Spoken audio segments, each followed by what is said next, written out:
Okay, welcome back everybody. Mr. Allen here. Still some confusion about some of the questions on checkpoint 1.4. Even after I kind of emailed back and forth with a couple people and showed a solution, there's still some confusion. So thought I'd talk through a full solution here on video. So this question, Jack and Jill, we have a group of, so sort of modified question here, but there are 9 boys and 6 girls in a group of 15 people. We want to make a group of 5 boys and 3 girls to go up the hill.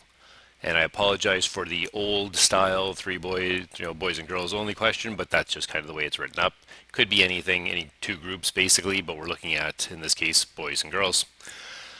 So the thing to note is we can't have Jack and Jill both in the group.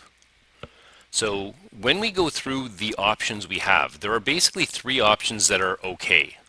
Jack can be in the group as long as Jill is not. Jill can be in the group as long as Jack is not.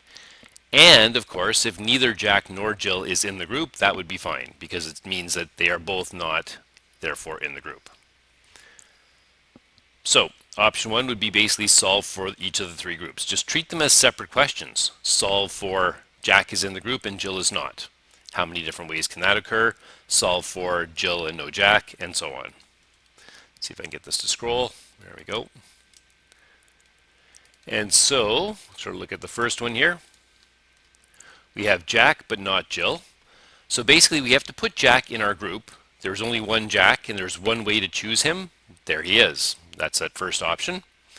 There are 9 boys total, so 8 who are not Jack. And we need to get, I believe it was, 5 boys total. So we need 5 boys out of the 9. Jack is one of those, and of the other 8, we need to choose 4. Because Jack is in the group, of course, Jill cannot be in the group, which means that there are 5 girls who are fine to choose from. We need to choose the 3 of them, 3 girls, not Jill. And so there are 700 possible groups with Jack and no Jill that fit the other criteria of we need a total of 5 boys altogether, 3 girls altogether. And then we can do the exact same thing going the other way. So again, Jill is part of the group now. Jill is part of the group now, Jack is not. So there are 8 boys, we need 5 of them. 8 being the 8 boys that do not include Jack. We've got the 1 Jill added in, and then we've got 5, choose 2 of the 5 girls that remain.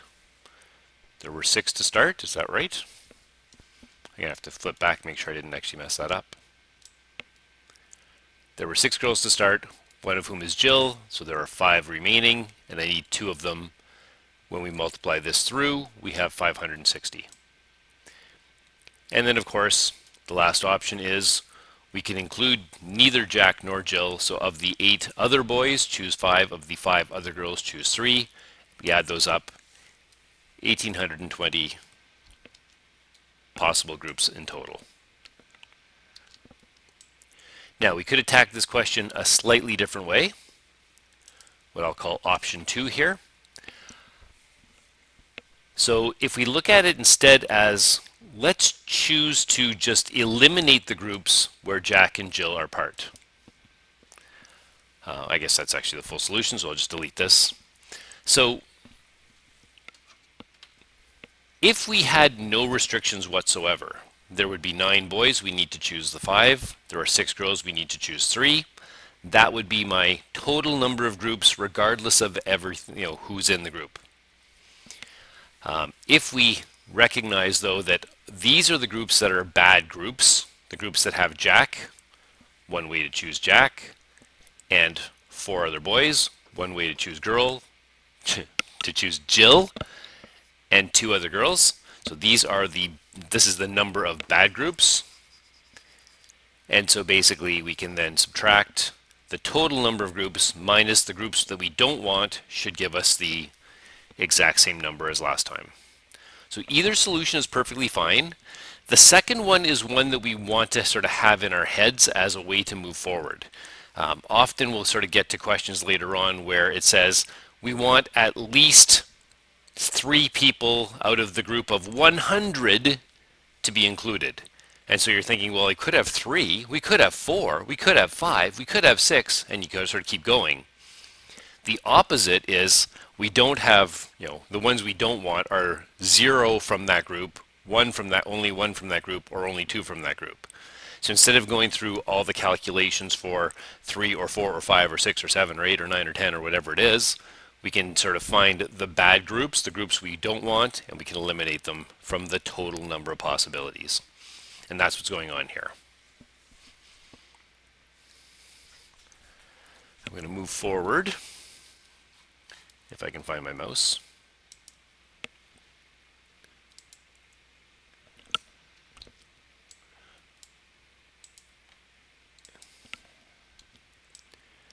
Okay, so this question was, we have a 6-card hand, so you're going to receive 6 cards, and we want to know what is the number of groups where there are at least 3 diamonds. So we could have 3 diamonds, we could have exactly 4, we could have exactly 5, or we could have exactly 6. And it's going to be pretty similar to the last one, probably a little easier actually. You want to think of the 2 groupings we're interested in as the diamond cards and the non-diamond cards. So we could get exactly 3 diamonds this number of ways. There are 13 diamonds, we need to choose 3 of them. To get 6 cards total, we need 3 more cards from the 39 non-diamonds. And then basically multiplying those 2 values, we see there are 2,613,754 6-card hands with exactly 3 diamonds. So again, that's exactly 3. I need to know also though, well, I could have, since I'm looking for at least 3, I could have 4. And exactly 4 diamonds. Of the 13 diamonds that are available, choose 4. Of the 39 other cards, choose 2 to make sure I have 6 total. 4 and 2 is 6.